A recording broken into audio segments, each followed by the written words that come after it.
TikTok, we got to be out of here in like an hour and 40 minutes. The Flyers are on at 4 o'clock. We got a lot to talk about. Professor, Fran, Swooper, Eagles, Packers. It's all coming up next on the PHLY Eagles podcast.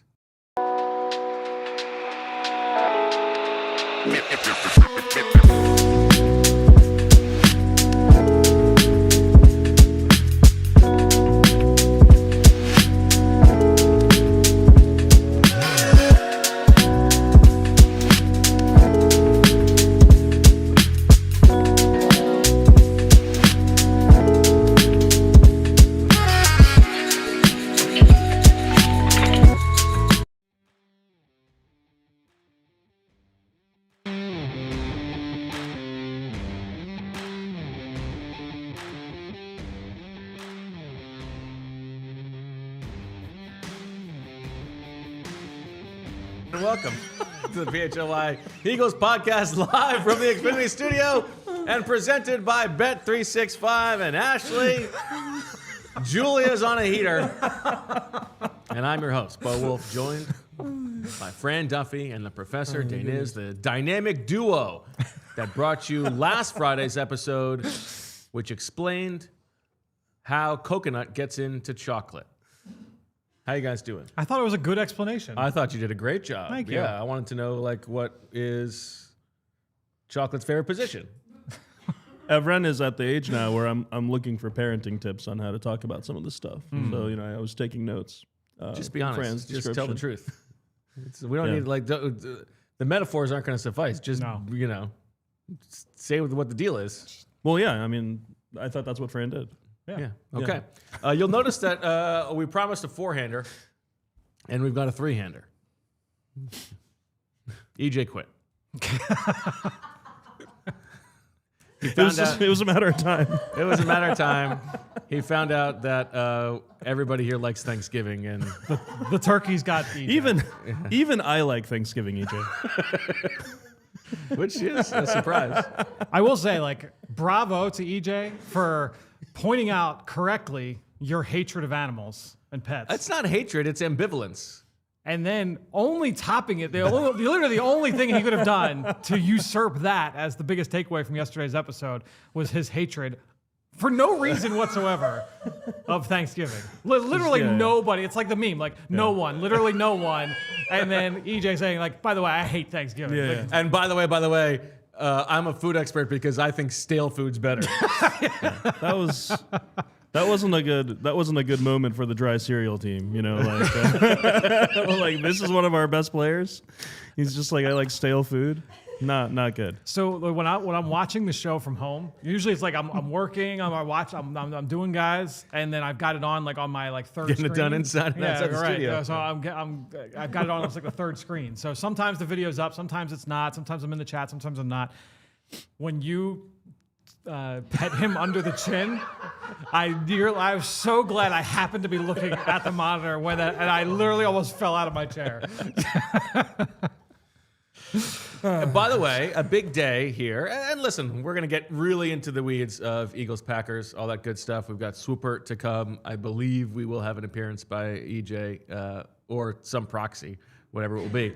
But a big day at All City, All PHLY for Fran Duffy. The re-debut of an NFL Draft podcast. That's right. Yeah, thank you. So it's the All NFL Draft podcast. I'll be doing this. It'll be a weekly show. You can check it out wherever you get your podcasts. It's audio only right now. You can go subscribe and check it out every week. My first episode went with my good friend, the best in the business. Your favorite. My favorite draft analyst, yeah.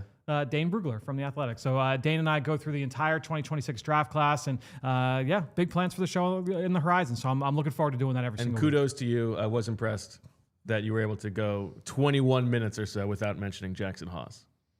Did I go that long? Yeah. Oh, so I would have taken the under. Yeah. It was great stuff. And Thank you.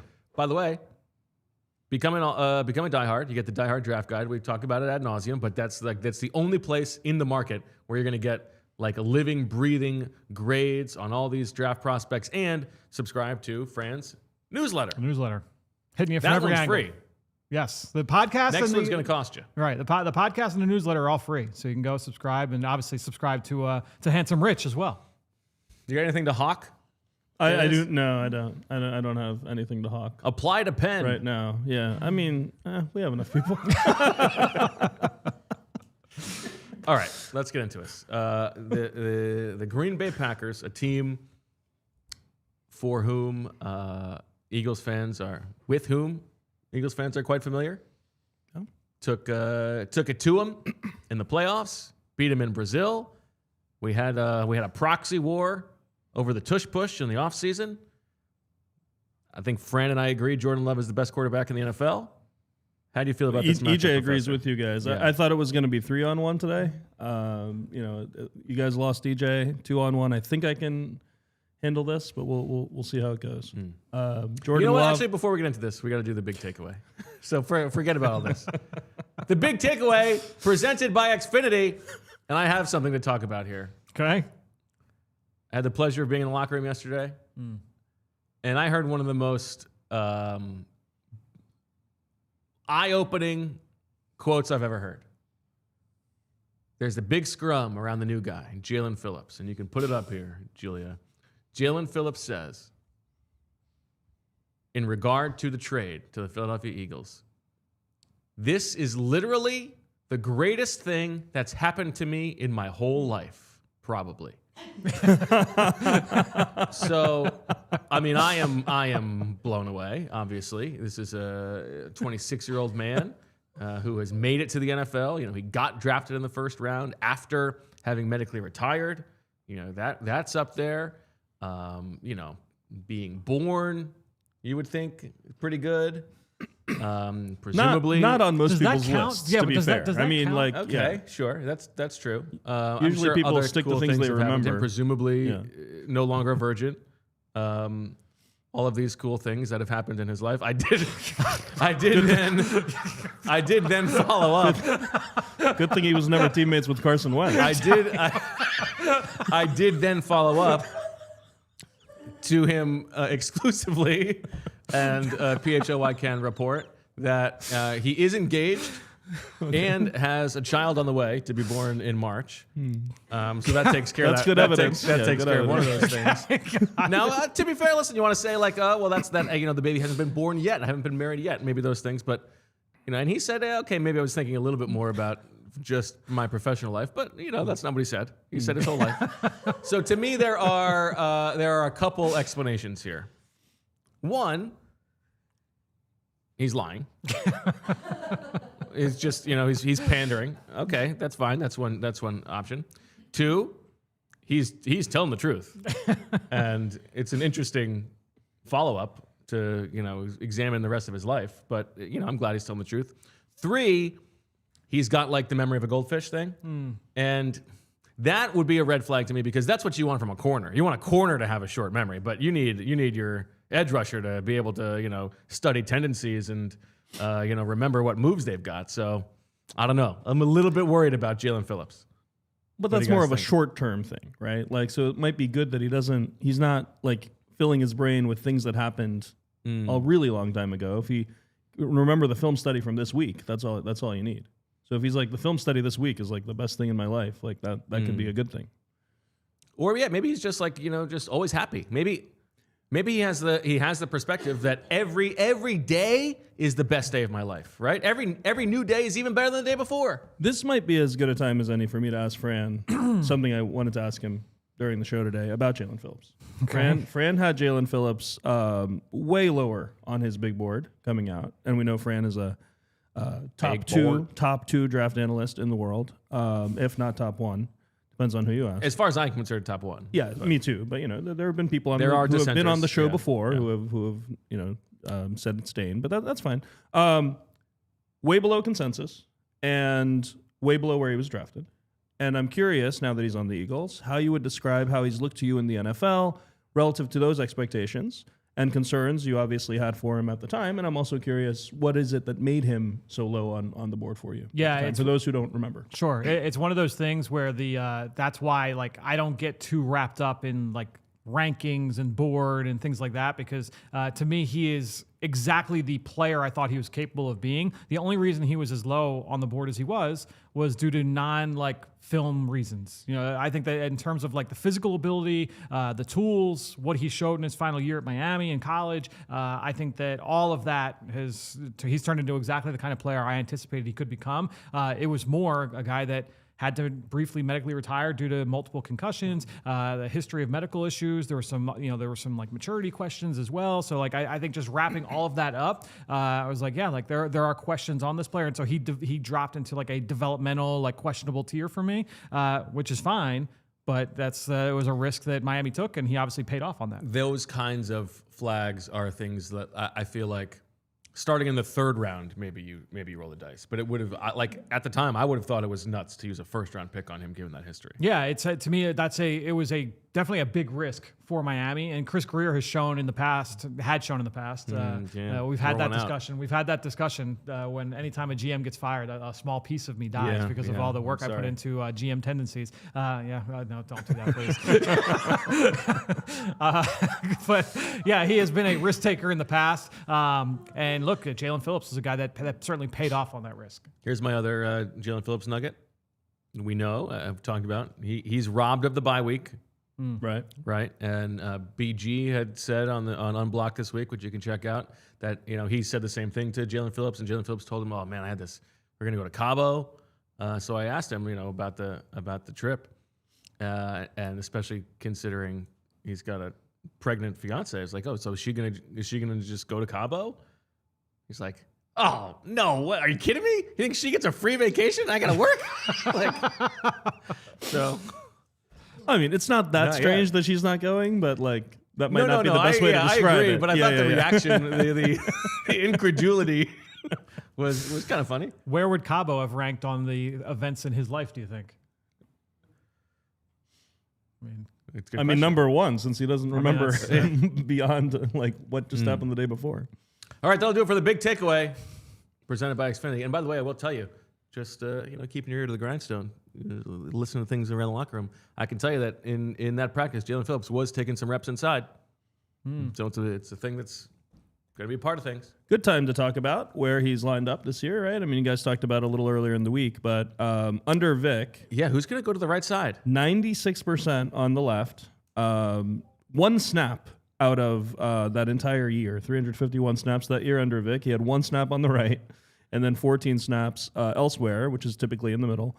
This year, only 28 snaps, not lined up as an edge, but he's had a lot of pressures on those snaps, and that's why everyone's been talking about those. 80% on the left, 14% on the right. Nolan Smith, last year and this year combined, 83% on the left, 10% on the right. Okay. Now, and we did see him spend some time on the right in training camp, dedicated days there. And he did play on the right. He didn't play very much, but he played more on the right than on the left as a rookie, Nolan Smith, so for what that's worth. Now, Jaelan Phillips has played on the right earlier in his career. First couple of years, he played more on the right. Brandon Graham played more on the right than on the left last year, mainly to accommodate Nolan Smith. He was 62% on the right, 35 on the left. I don't know how much that matters. I don't know how much he's going to play total, so I don't know how much that matters. But BG is certainly capable, and I know he told you on the podcast that he's willing to play on whichever side.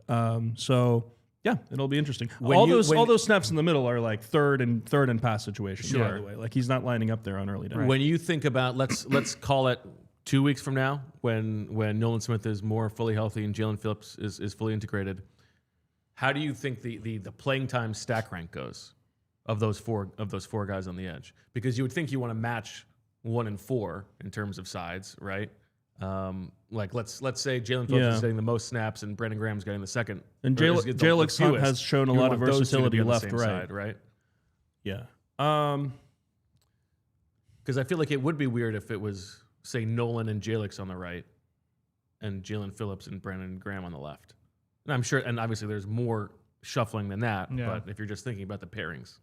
Yeah. My guess is that it's Jalen starting on the right, Nolan starting on the left.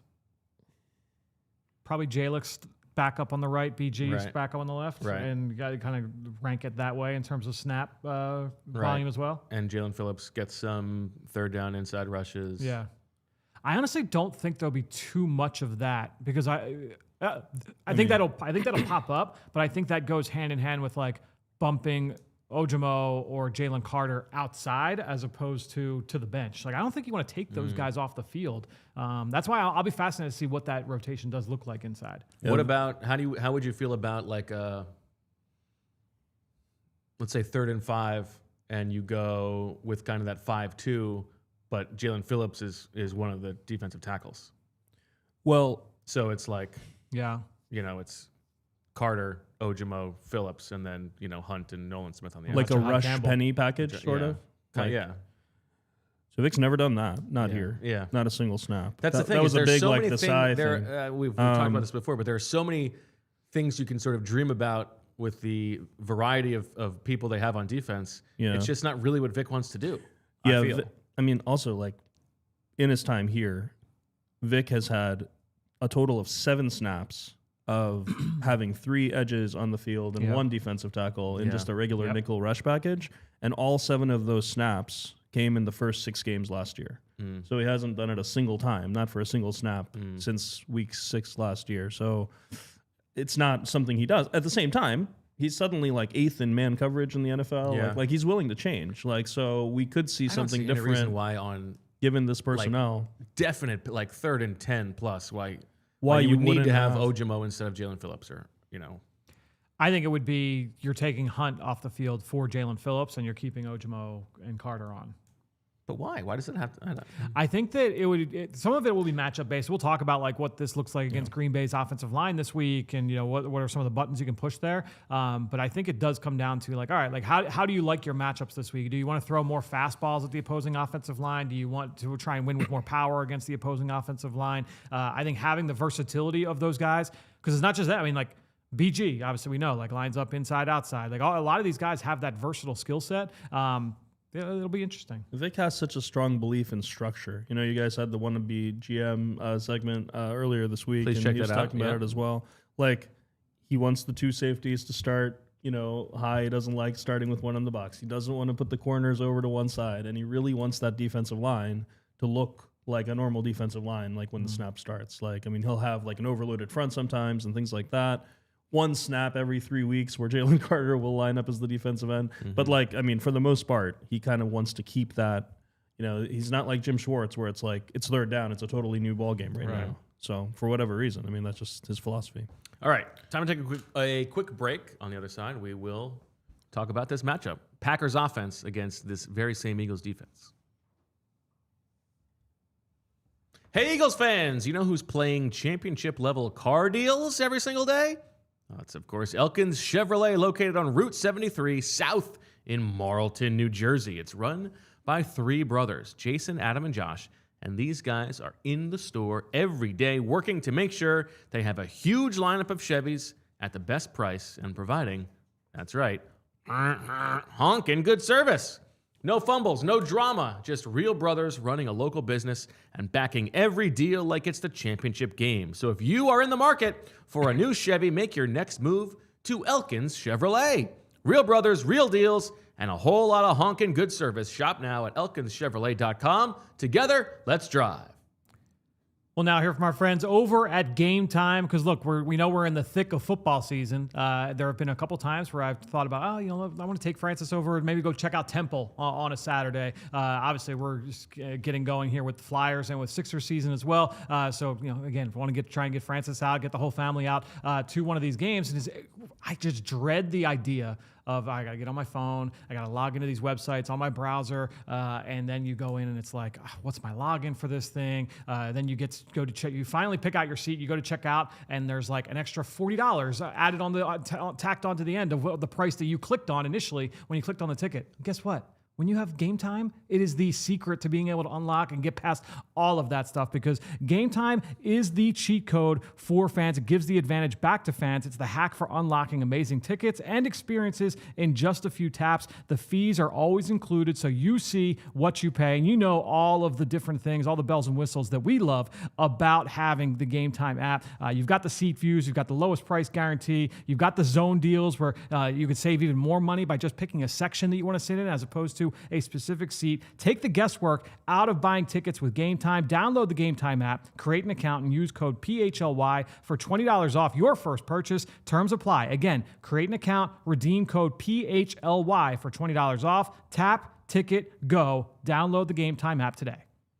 All right, let's get to this matchup. And we start with the Packers offense against the Eagles defense. Packers offense, 4th in EPA per drive, 6th in offensive DVOA, up against an Eagles defense that has some reinforcements, but on the season, 14th in EPA per drive, 18th in DVOA. And I do think this matchup in particular is, I was talking about this with Anthony this morning, this is where, sometimes in the NFL, there feels like there's an imbalance of motivation.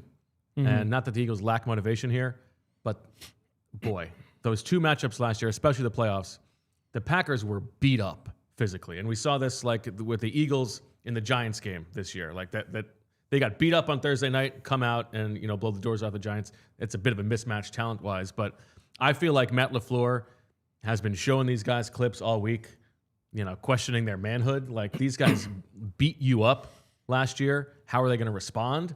And I'm curious just to see what that's like, especially on the line of scrimmage. Elkton Jenkins, who was the left guard for the Packers last year, is now moved to center. Yep. Had, in my opinion, the roughest per snap game in the history of the NFL last year against the Eagles at the Link. He played 4 total snaps. He was bowled into the quarterback by Jordan Davis on the first snap. He had a somewhat normal second snap. On the third snap, he got just beaten clean by Milton Williams, who forced a throwaway. And then on the 4th snap, he got violently knocked out of the game by Nolan Smith while trying to pull on a counter run, which you probably all remember. Just physically, devastating. And that was the end of his season. How does he look to you at center, by the way? He's He's their best offensive lineman in terms of the hardest to get a clean win on. Mm-hmm. I think the rest of that group, very gettable. I actually really like this matchup for the Eagles' defensive line in that way. From a power standpoint. Yes, I think that the Eagles have the ability to push the pocket consistently on this group. Yeah, Zach Tom at right tackle. Yep, he's got good feet. He's technically sound, but he struggles to really drop his anchor. That's the main way you can get to him. Rasheed Walker, the left tackle, same way. I think you look at the right guard, Jordan Morgan, last year's first-round pick. This guy gets tossed around. Last week. I mean, he was absolutely got manhandled by that Carolina front last week. Tershawn Wharton just tossed him aside and very easily was able to get home to Jordan Love. I think when you look at this group, Sean Ryan, the other left guard, or the starting left guard, he was not good last week. You can get after that offensive line. I mean, Aaron Banks, who they picked up in free agency from San Francisco, seems to be a guy who's on and off the field due to injury, but also they seem to be very disappointed in him so far as far as a move. And it's not like they made very many offseason moves. Right.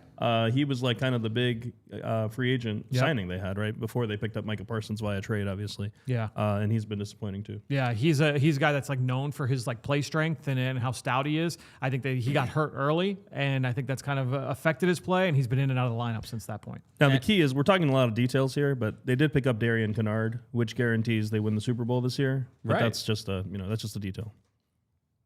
Despite all of those things on the offensive line, this has been one of the best offenses in football. Yep. So why is that? Because of Jordan Love. Yeah, he's the best quarterback in the history of the NFL. I don't think he's ever lost a game. I'm pretty sure he's never lost to the Eagles. And I don't even know why they're playing this game, really. I mean, you may as well just cue up all of the little clips of, the beautiful throw he made to the sideline that no one else has ever made. I mean, I normally like J.T. O'Sullivan, QB School, and he seems to have a Jordan Love thing every week. So I watched his Week 7 Jordan Love breakdown and his Week 8 Jordan Love breakdown. And there are throws on there where it's a very simple comeback, on the sideline that a lot of quarterbacks can make, and he's just just watch this, and I don't know what it is that Jordan Love did. I don't know if he threw a wild sex party for the media or what he did. I am curious about that, because if you just think about the lineage here, I mean, you go what scandal is he gonna have? Yeah, exactly. You go from Brett Favre, the sex pest, then the fraudulence, the felony frauds. Okay, pretty nasty stuff. Then you get to Aaron Rodgers, conspiracy theorist. absolute egomaniac, misinformation peddler. What can Jordan Love do I don't want to answer that continue question. on there? I don't want to know. Yeah. I mean, could be sex parties. It could be like a Diddy type thing. I mean, I think he's already thrown the sex parties. It could be gambling, like leading an NFL ring of guys throwing games. Could be something even more untoward. Animal torture. Not that you would be upset about that. Yeah, I said something bad. I'm playing today. Jeez. The dig he threw last week against Carolina was one of the best throws of the year. That touch dig over the linebacker. I like this Beautiful throw into triple coverage better, but The one whatever. where he was rolling It's through all- when he was rolling the 4th and 8. He was chucking that up. It was a prayer. No, I get it. I get it. He's a good player. good. He's a good quarterback. The issue right now is that this is. I think you asked the question, what is it that makes them a good offense, and what is the kind of left us all wanting, because they also have led. I mean, you mentioned they had the loss last week to Carolina. They lost to Cleveland earlier this year. They had to claw from behind to beat Arizona. Like it hasn't been the prettiest start to the season for Green Bay. They are kind of the anti-Eagles in that they have been really good on third down. They've been able to consistently move the ball, and then they get to the red zone, and then they just kind of they putter out. They have not been very good in the red zone this year, and it's one of those like you go back and you watch, and I didn't study every single red zone drop back or every single red zone drive for them, but it's always. It's this one play. This guy misses a block here. That guy misses a block there. You get a drop here. They've been losing weapons left and right. Obviously, they lose Tucker Kraft. That's a huge loss for them. He was the go-to weapon in that passing game and responsible for so much of their production. But to me, it's kind of like a. I don't want to say that this is an offense to me. I expect them to be more productive in the second half, even with losing Kraft, because they've got that ability. They've got weapons. They get some of these guys healthy. If the offensive line can play a little bit better, I think it's still a good group. Does being first in EPA per dropback but 17th in EPA per rush tell an accurate story as far as you're concerned?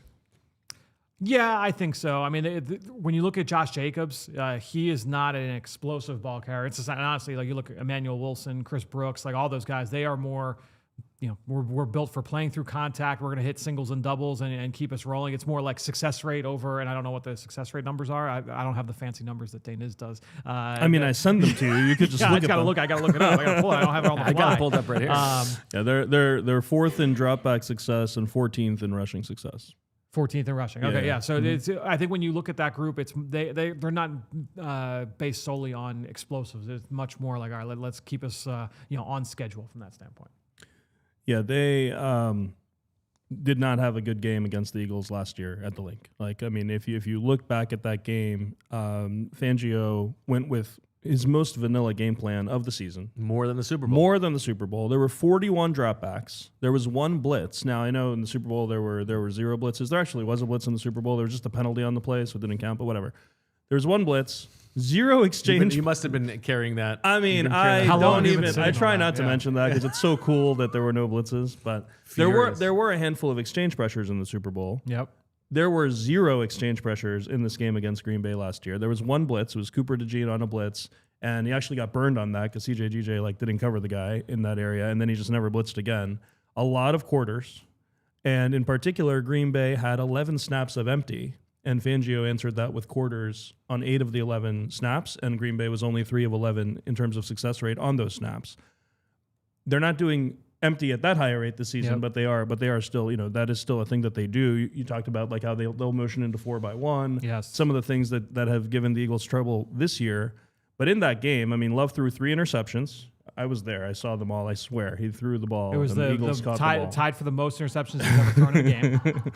Now, something that this like LaFleur, the McVay, Shanahan, LaFleur, like this school is known for is under center play action. Last year they were doing it about 4 times a game. This year it's up to 6 times a game.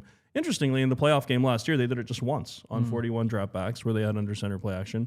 This year, it seems like a lot of their successful plays have come from play action and under center play action in particular. Especially, you probably noticed this, like the last couple of weeks, they've had like deep shots on under center play action post cross in particular, where he's hitting the post and he's hitting the cross against different coverages. And so that's something that I'm assuming we'll see. Yeah. Well, what's weird about it is that he has not been like a high volume passer to the intermediate middle of the field this year, and that's been one of the curious things about it is that he traditionally. I mean, I referenced the dig earlier. You just talked about some of the post cross routes. Yep. Typically, for under center play action teams, that is an area that you usually see them hit. It feels like a lot of the under center play action stuff. It's either been a lot of it has been over the top. Right. They've also done a lot of the play action screens. They've been, all right, let's go play action. Try and stretch it out, and then let's hit Tucker Kraft underneath. So that's been a lot of the identity. Yeah, I think they lead the league in passes of negative air yards. Yep. Like it's 30% of their passes have been negative air yards, which of course, like a lot of that is screens. Heavy screen team and a lot of variety on screens. Yeah, and actually, LaFleur was asked earlier this week about some of the screens that didn't work last week against Carolina, and he said that a lot of those are run calls, and he's referring to RPOs where it might not even really be an RPO as much as like a screen alert. And he didn't seem happy with some of the decisions that Love made throwing some of those screens. He didn't think like they had the numbers on some of those. So, they ran a variety of screens against the Eagles in the playoff game, not with much success. There was like a TFL on one of them. Nakobe Dean had like a TFL on one of them just before he got injured. I feel like DeJean had one down in the flat. There was one, like a nice tackle in the flat. Yeah, exactly. So the Eagles were just all over it. They were matching the routes. They were just beating them up. I mean, it was just a beautiful game to rewatch this week. And of course, LaFleur, French for the flower. We couldn't get through the show without mentioning that. I will say that. What's the Raven up to, by the way? He's probably still on his reserve. Still, I think he came in on pup. I would say, like, schematically, again, and Deniz referenced he comes from the Shanahan McVay type of school. They are really, really good at putting stress on zone coverage defenders. So there are things that they do. There are plays that they have run for explosives where I'm like, yeah, I've seen teams run this against the Eagles and with success here this year. That said, like, I don't know. I feel good about this matchup. So tell me, do you think that we will have in this game Vic approach it like he did in the playoffs, or like he has the first 8 games of the season? Yeah, I think, part of the reason he was able to play that way last year, and we talked about, not switching sides with the corners, just trusting everybody in their place, is the personnel that he had. And this year we haven't seen him as comfortable with the personnel. This doesn't seem like a game where there's an obvious wide receiver to follow, so I'm not sure how he's going to use Quinion, and we don't even know who the corner is going to be on the other side. What's your guess? I don't know. I was trying to read between the lines in Howie's presser. Not that Howie's the one making that call. Yeah. But I wasn't sure what to think about the fact that first he said, in referring to the Jair Alexander and Michael Carter trades, he said the first couple of games showed us how important corner depth is. Yeah. We didn't have our full complement of guys. So that makes it sound like these are depth pieces. Let's make sure in case there are injuries. But then he said, we're trying to be able to match up with all kinds of shapes and sizes of wide receivers with our secondary, playing different teams, different tight ends, running backs out of the backfield. And then he said Michael Carter can play inside and he can play safety. Yeah.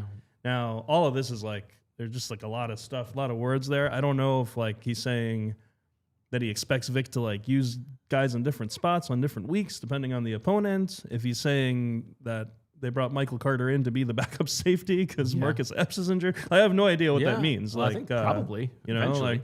I just don't know. I would be surprised. I'm sure passing Sidney Brown on the depth chart at safety will not be difficult. No, but seriously though. But I would be pretty surprised if either of them gets shotgunned into the lineup the first week. I think it's down to the same 3 guys it was in the first place.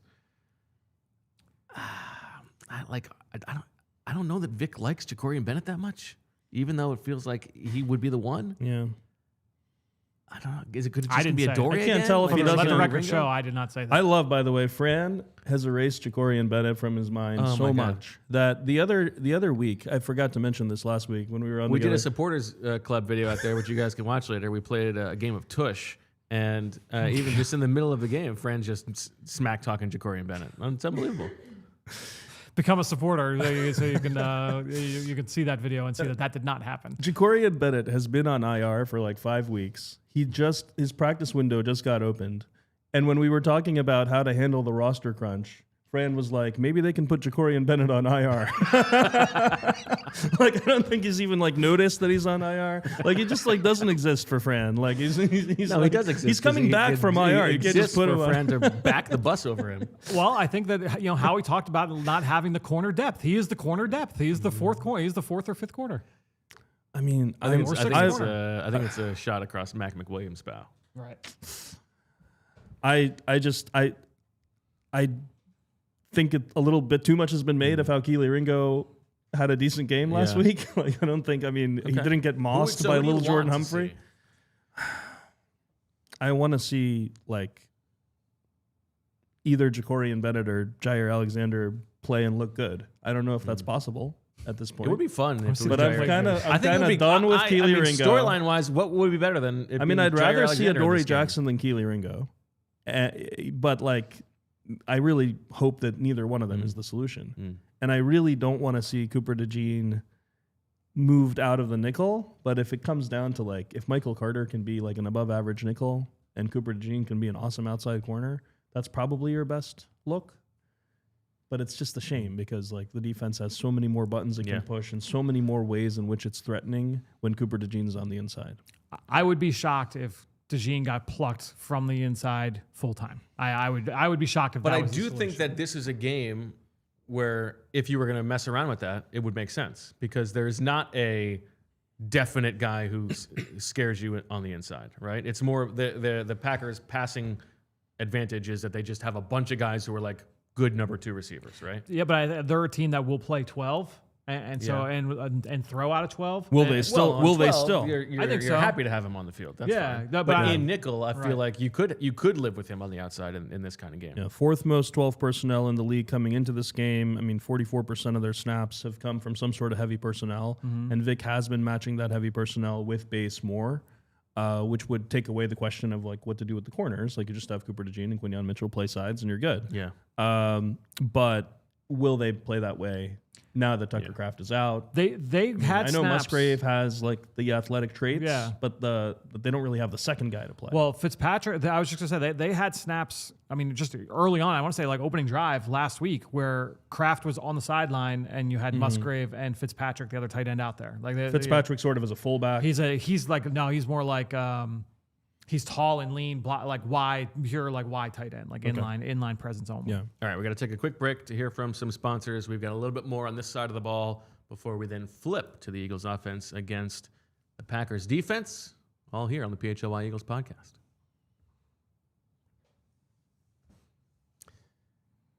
The corners for the Eagles may not like make the Packers sweat when they're thinking about where to throw the ball, but if you're thinking about, Cooper DeJean, Quinyon Mitchell, you're thinking about the way that you got beat up front, that might make you sweat.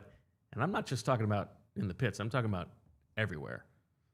So the Packers need to look into Mando because Mando is a whole body deodorant. We are talking pits. We're talking balls. We're talking thigh folds, belly buttons, butt cracks, and feet. It's not funny. It's sweaty. Not Josh Sweat. Your body sweat. Mando was created by a doctor who saw firsthand how normal body odor was being misdiagnosed and mistreated. Is there a Mr. Diagnosed? Is there a Mr. Treated? We don't know. They probably Mando smell. is clinically proven to block odor all day and control odor for up to 72 hours. Baking soda free, paraben free, safe to use, highly effective. And Mando's starter pack is perfect for new customers. And if you are a new customer, we can offer you a special deal. Special offer for listeners. New customers get 20% off site-wide with our exclusive code. Use PHLY at shopmando.com for 20% off site-wide and free shipping. That's SHOPMANDO.com. Please support our show and tell them we sent you. Mando's got you covered with deodorant plus sweat control. Say goodbye to sweat stains and hello to long-lasting freshness. This is the first time I've seen Bo on a show this week. I hadn't seen him since this weekend. It was the bye week. He invited me over. Said, the Eagles aren't playing. Come on over. We'll watch some football. Watch some of the games. Bring the Mando. So I go over. to Bo's house. We're pumped to watch some NFL football on Sunday, but his setup was a disaster. They were lagging, buffering, and switching between apps, trying to find the game. He claimed that he was some big fan, but I feel like I was fan-fished. See, if you call yourself a football fan, you've got to have Xfinity. It is the ultimate sports destination. I can find the best games and my favorite teams all in one place, and the way I watch, next level. It's the perfect fan flex. I've got all the action right there in my living room. Plus, Xfinity has the best picture and sound with enhanced 4K. So clear, it feels like I'm in the stadium. Sometimes I've got 4 games going at once, because why not? And on top of that, I get real-time notifications and live stats right there on my TV. It is the best seat in the house every single time. Next game day, make sure that big fan isn't a big fail. Learn more at Xfinity.com. Xfinity, imagine that. Restrictions apply. Multi-view requires Xfinity 4K capable TV box. Got this hoodie on. And you can see this like faded thing here. It's a comfortable hoodie. It's a hoodie I was wearing in the hospital when Leah was born. And then there's the sticker for like the visitor pass, and I forgot to take it off when I put it through the wash. Oh, okay. Really? So I'm like, oh man, Wow. I'm not gonna be able to wear this hoodie anymore. Oh, but guess what? Who cares? I'm wearing it anyway. It looks good. It looks like I honestly looks didn't like even it's think on about it. purpose. Yeah, it does. But now that I Maybe see it don't do flaking, that. Yeah, Yeah. It kind of looks on TV. It kind of looks like a QR code. Oh, Yeah, scan this yeah. Try. for some free butt crack. I was going to say, don't scan that if you Oh my see Bo God. on the street. God knows where you're getting on the other end of that QR code. Did Josh Sweat's people approve his appearance in that ad? By the way? Was that like... What do you think is going to happen at linebacker? Yeah, I was just gonna ask you guys. Now that the edge room is actually full Yes. of guys, like it There's no doesn't excuse of seem like, oh, we needed There's Jahad no there. like obvious reason to use Jahad Campbell as an edge in base. Like before, at least when Nakobe was on the field in base, Jahad Campbell was also on the field. Literally every single snap of base the last 2 weeks, they've both been on the field. The only time it was an issue who was playing was a nickel, and last week Nakobe played more than Jahad Campbell, which was a surprise. Now that you have actual edge guys who are comfortable playing in the base package, it's not Zadarius Smith who never learned it. It's like Right. guys who actually can play. It's not like I don't see any real reason to play Jahad Campbell there, which means there's only room for one of them on the field, and so Yeah. you have to kind of split up the snaps. So at this point, I think they're just going to they're going to do the drive by drive thing. They're just going to have like 2 drives of one, 2 drives of the other. Oh, you don't think it will be like package based? You think it'll? Just It hasn't been. I mean, Okay. it's been purely drive based so far. It's looked package based because they go back and forth between base and nickel, but there haven't been any drives where they went back and forth between the 2 in nickel. So I don't know. I mean, It's so. we talked interesting. about I with really- Fran it's- last week. I'm It could be fascinated package by based this. now, but Yeah. like we're not. Yeah, It's so interesting because Jahad Campbell has been really good, he's been good. Yeah, and you want to invest that time, but they really, really like Nakobe Dean, and they want him on the field. They like what he brings to the defense when he's on the field, not just like him specifically, but like Yeah. running the thing. and to be fair, Nakobe Dean is also very good. I mean, Yeah. like it's not one of these things where it's like, oh, they like him, but like, why do they like him? Like, it's like Yeah, you can see right. why they like him. And by the way, the other guy's like an All-Pro, so Right. Right, of course. Yeah, you're not going to take Zach Bond off the field just to get those guys snaps. Of That would be course. crazy. Yeah, I don't know. It's a weird thing. If only you could turn one of them into a comparably good outside corner. Yeah. This defense would be awesome. Yeah, it's a weird case of, like it seems like misallocated resources in hindsight, right? Like, not saying that drafting Jahad Campbell was a bad idea, but like, No, but if yes. your goal is to maximize the team this year, And if you you really don't knew- need like 3 really good inside And linebackers. if you knew that Nakobe Dean, I mean, there was no way to know. It's a devastating injury. Yeah. You're basically pricing in that he's not ever going to be good again. Yeah. So it made sense. But yes, if you could do it again, I think you probably wouldn't.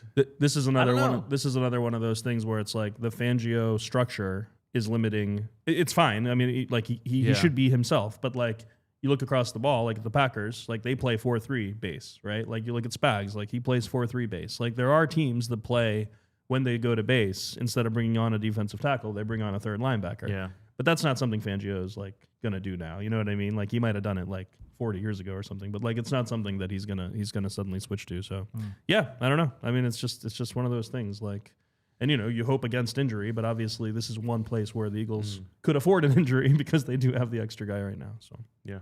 I kind of think that it'll be a package thing, and it'll go hand in hand with what they do in the secondary. That's my read on it, but they very well could just decide they're going to go series by series.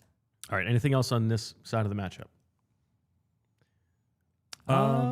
Tucker Kraft is a big, Sure. big you loss. know, like he was averaging 6 targets a game. They used him on screens. The quick outs to him was like an easy button for Love a lot of the time, including against the Eagles. Vertical routes, I mean, he could do it all. Almost 500 yards, 6 touchdowns. He had a 15-plus yard catch in every single game, this season, except for the last one where he left early. So, I mean, it's hurting their offense more than a normal injury would. Deniz mentioned the lack of blitzing in that playoff game in January. Carolina had a lot of success timing up blitzes from the second level, right at the snap of the ball and getting home to Jordan Love, like getting free runners at those guys inside. And so obviously we've seen that with Zach Bond, with Jahad Campbell. Obviously you could do it with Nakobe Dean as well. I do wonder if that's a button that they will try and push in this game, given the success that Carolina had with it a week ago. You mentioned the loss of Kraft. What could that mean for the rest of this offense? Matthew Golden, his status still kind of up in the air, the rookie first-round pick out of Texas. So that'd be down another weapon going into this game. Now, they did get Christian Watson back. He is very much like vertical, downfield, get him working on those deep post routes, on those deep go balls. He's had success against the Eagles in the past. Romeo Doubs has been the leading receiver for them aside from Kraft, and he is your classic like outside the numbers possession, can attack all 3 levels, but he's better like short and intermediate area. So I would imagine that they're going to try and spread the ball around. They did a lot of creative kind of like we're going to fake the defense out, misdirection type of things last year. I wonder if they lean more into that this year with Kraft now out. So you might see more of that like misdirection, triple option type of stuff in the backfield, and that'll lead like run game, pass game, quick pass, screen game as well. So we'll see if they lean into that. A lot of eye candy with Savion Williams too, right? The rookie third-round who did not practice yesterday and was injured in the last game. So I don't know if he's going to play. But they listed like 10 guys as limited, which is annoying, like because you don't really get a good read on who's going to play and who's not. And LaFleur has been very kind of, he's been like, it's not long term, and then he doesn't say anything else. So the one quick thing too that I had written down in my notes from the pressure stuff with Carolina is that Love right now averages 4.8 yards per attempt against pressure. That's the 3rd lowest in the NFL. Now, when you look at him when he's not pressured, did you just say pressure twice next to Bo because you're about to? He's looking at you. It is what it is. If I said puppies, he would have been more angry. When you're looking at when he is pressured versus when he is not, the disparity there is one of the greatest in the NFL. And so if the Eagles are trying to find ways to be able to get pressure, I think that would be advantageous certainly in this game. The thing about Romeo Doubs is all the way going back to what? I just know where you're going here because you're talking about a player that I brought up like 18 minutes ago. So it can only be bad.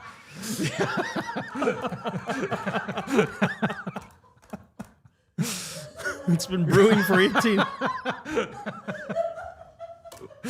Where do you think I'm going? I have no idea. That's why we started laughing. Go ahead.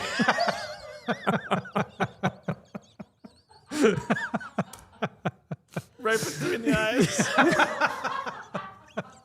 Just dead to rights. We both had the same reaction. Well, I didn't want to cut you off, and then you jumped in. I got to get my joke off. Find out what it is after this commercial break.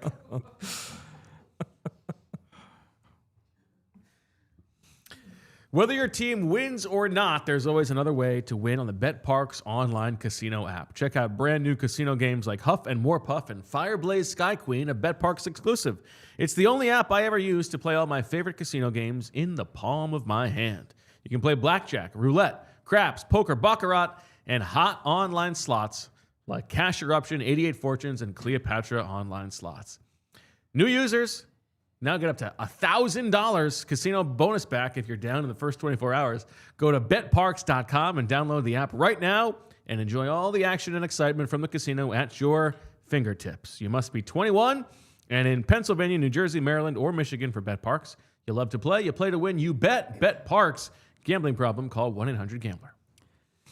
And we now hear from our friends at TrueMark Financial Credit Union, because if your home needs a little TLC, or if you're dreaming of that next big vacation, maybe even to see one of our Philly teams play on the road, then listen up. TrueMark Financial's HELOC Select just got even better. Rates just dropped, making it more affordable to put your home's equity to work for you. If you need a new kitchen, you got big repairs on your mind, maybe knock out some of that debt. With the HELOC Select, you can access your cash all at once or just when you need it. Total flexibility, just like a good game plan. Make it happen today. Visit one of TrueMark's 24 branches or head to TrueMark.com/PHLY and get in the game today. Federally insured by NCUA, Equal Opportunity Lender, NMLS 404938.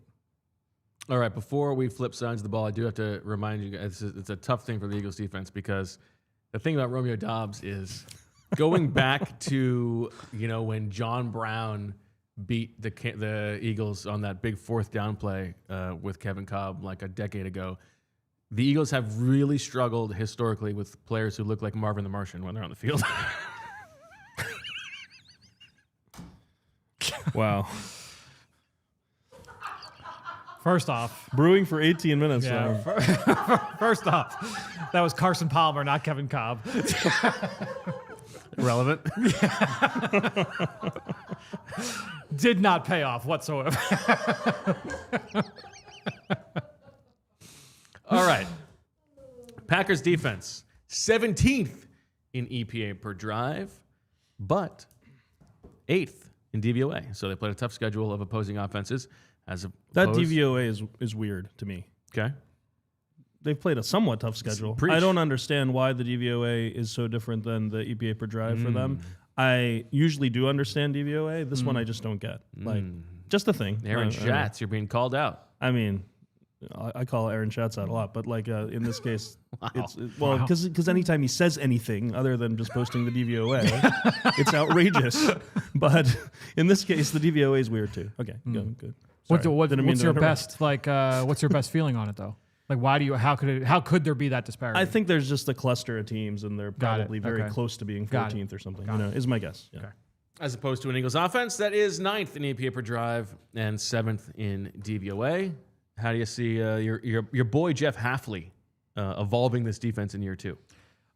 It's a little. I really liked what they did in the second half last year, and we talked before that wild card game about how they do a lot of things schematically that are weak points for Jalen Hurts and had been struggle points for Jalen last year. And honestly, like Jalen did not have a great game in that game last year. When you go back and you watch that one, I think that when you look at Hafley, perfect world, it's rush with 4, play a wide Rolodex of different zone coverages behind it. And right now they are playing like some of the, I think it's, what is in my notes? It's like football. Yes, thank you. They're in the top 10 in 3 different coverages. Yeah, those top kinds 10 of in things. cover Yeah, 3, top 10 in cover 2, top 10 in cover 6. That's from Deniz's notes. So Numbers you claim you didn't have. I mean, I did not say I didn't have them. I just say that you provide them in the way that I do not. You did say you didn't have him. The thing about Romeo Doubs is, no, but I think that when you're looking at that's the way that they want to play. They don't want to be a heavy blitz. Show me Juliet Dobbs, you know what I mean? They will blitz every once in a while. I think that when you look at this group, one of the things I loved about them last year is that they would get. They did a really good job with their sim pressures, where they'd get 5-6 guys up in the line of scrimmage and they would drop out a bunch of. They don't do as much of that this year. They do it at times, but the big pressure look for them now, it's like, hey, we've got Micah Parsons. Let's line up with 3 guys in the line of scrimmage, and we're going to put a nose tackle right on top of the center, and we're going to put Micah Parsons right behind that guy standing up, and then he's going to have a free run at an interior offensive lineman, and you don't know if he's going left or right. So left guard and right guard, you don't know which way he's going to go, and we're just going to let number 1 kind of wreck shop. That's their go-to pressure look. I'm not saying that that's bad. He's been productive as a rusher, but I kind of liked the overall plan more last year. Now, that said, Rashawn Gary's having some of the best production that we've seen from him. He's obviously seeing a lot less attention from protection schemes. Yeah. I think he's getting chipped at the lowest rate of his career. He's getting doubled at the lowest rate of his career. He wins with power. He wins with leverage and explosiveness for a bigger guy. Parsons lines up primarily over left tackle, when they just don't line him up against the interior guys. So they're just going to cut those guys loose and let them win. The interior players, DeVonta Wyatt's okay, solid player. Carl Brooks has been a rotational player from the past, was really good in that role. Now he's a full-time player. He's solid. He's a solid player. Good on stunts and twists. They do stunt and twist a lot. I believe they're third in the league in stunts coming into this one. So that is something I would expect that the Eagles will see plenty of in this matchup. But yeah, it's a good front. A lot of speed at linebacker, Quay Walker and Edgerrin Cooper. So when you look at those two guys, those guys can run. They can cover a lot of ground, and then they play a ton of zone behind it.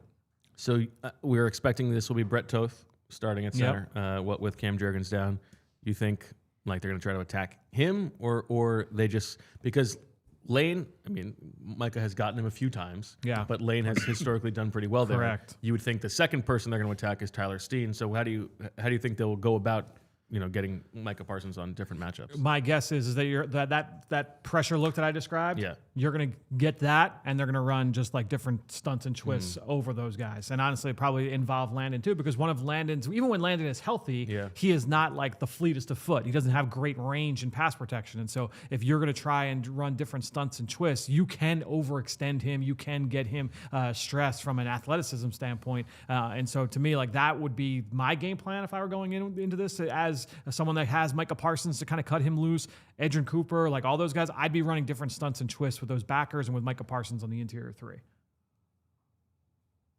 That's my thing. Yeah, it was a slightly different situation, but in 2023, Tyler Steen started that game due to injury against Dallas. Game-winning and fumble Parsons, recovery. That's right. Yeah, that's right. He got knocked back so early that he was on the ground already to recover the fumble. That's right. He in that game, Parsons did line up over him and beat him quickly on a couple of. I remember one in snaps. particular where it was like moving in. Exactly. Now the Eagles have in the past done a really good job with RPOs to Parsons' side, reading him and running those zone reads. Exactly. Now they're doing less of the zone read stuff now with the quarterback run game, which we've discussed. But the RPOs seem to be coming back a little bit. So this could be a game where they try to do that at least a few times to slow him down and make him think a little bit about whether he should be attacking or not. That's one approach they've taken in the past. So what's your expectation, Professor, for what we're going to see game plan wise from the Eagles coming out of the bye? Well, do we see the variance we saw? This is a tough one to kind of predict how it's going to look, especially because the playoff game was a disaster last year against this defense. I mean, it was the lowest success rate for the Eagles offense out of any of the games last year or this year. Out of those 29 games. It was the lowest success rate on dropbacks last season as well. It was not a good game for the offense. I mean, the defense totally carried the team. I remember comparing it during the game to the Falcons playoff game from 2017, right? Where like the defense needed to. It was like that game, but around earlier, basically in a way. Now we talked in the pregame show leading up to that game, as you just mentioned, Fran, about how Halfley had all these disguised cover two versions, exotic rotations into invert two and things like that, and he didn't even need to do any of that. It was a very vanilla approach from Halfley. He blitzed 6 times on 26 dropbacks. All 6 blitzes were man, and all 20 non-blitz dropbacks were zone. And this is something that they are typically the way they are. I mean, this year as well, they're second in man coverage rate on blitzes, but they are 26th in man coverage rate overall. So it's like like they don't do those kind of fire zone blitzes ever. Like it's typically gonna be either 0 or 1 when they blitz, but they essentially never play man when they don't blitz. Like it's pretty much always some sort of zone. And we know that Jalen Hurts has struggled against zone throughout his career, and that's the same this year. He's much better at EPA per drop back against man than against zone. So in terms of the approach for the Eagles, like, I don't know, man. Like that 16-yard sack in under center play action last week, Can't forget it. Makes me wonder if they're ever going to run one again. You know, like they're so anecdotal about things. But we were talking with Fran last week. Like now that they don't do the QB run game, you need those other things to add some color to this offense. Like so, you need the RPOs, you need the the under center run game combined with like 3 or 4 of those under center play action. I think we'll see those. I just don't know how this is going to look. I mean, like going forward. I'm going to be honest. Like after watching that defense go up against Carolina manhandled them up front. And so that's why, like to me going into this one, and I felt this way about the Eagles defensive line going up against this offensive line. I like the Eagles' ability to win the line of scrimmage offensively in this game. I think you come out and you play the way that you did the last 2 weeks against New York and against Minnesota, and you try and play smash mouth, and you try and get vertical displacement and just try and get those guys off the ball, and then sell the under center play action. the fact that we've seen the Eagles like push that button a little bit in the last couple of weeks, now you've had the bye week on top of it. I think that they can continue to. Like, we might see even more of that moving forward. And if that's the version of this Eagles offense, I feel really good about them in this matchup. I think they win this game, and I think they could win it like comfortably. All right. Well, before you talk, Deniz, I got to tell the people we got more to come here in overtime. Can you think of a worse potential Shakespeare performance than Lou Dobbs as Romeo?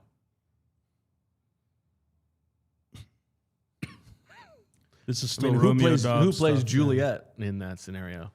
Oh, man. I got nothing. Yeah. Janine Pirro?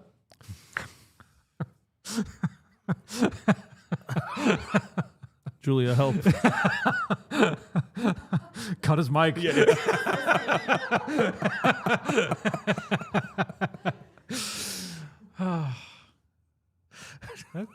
I might watch that.